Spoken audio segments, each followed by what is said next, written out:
बिस्मिल्लाहिर्रहमानिर्रहीम। सामीन किराम, आज हम बहरेपन का रूहानी इलाज बताते हैं। बहरेपन के लिए खूबसूरत वजीफ़ा बताते हैं। कोई शख्स बहरेपन की बीमारी से बचने के लिए ये वजीफ़ा करे तो इंशाअल्लाह मौत तक बहरेपन का शिकार नहीं होगा। अक्सर ऐसा होता है कि उम्र रसीदा लोग जो है वो कम सुनते हैं।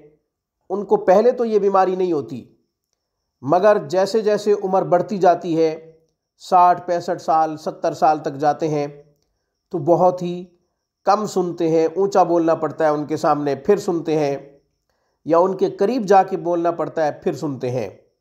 और अगर हम इस मर्ज से बचना चाहते हैं मुस्तकबिल में, तो फिर हमें चाहिए या समीउ या अल्लाह, या समीउ या अल्लाह कसरत से पढ़ा करें।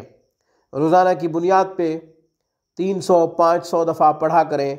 इंशाअल्लाह बुढ़ापे में भी बहरेपन की बीमारी नहीं लगेगी, या कम सुनने वाली नौबत नहीं आएगी, ये कैफियत नहीं होगी। इंशाअल्लाह अच्छा सुनेंगे, नज़दीक से भी सुनेंगे, दूर से भी सुनेंगे। मगर अक्सर ऐसा देखा गया है कि बूढ़े जो है वो नज़दीक से सुनते हैं, दूर से नहीं सुनते, उन्हें इशारे से समझाना पड़ता है।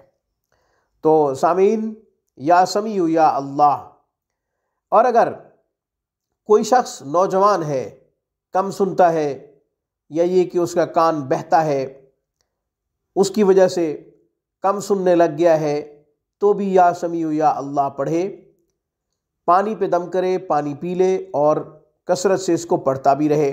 इंशाअल्लाह कान की तमाम बीमारियों से निजात मिल जाएगी। आज की वीडियो में बस इतना ही।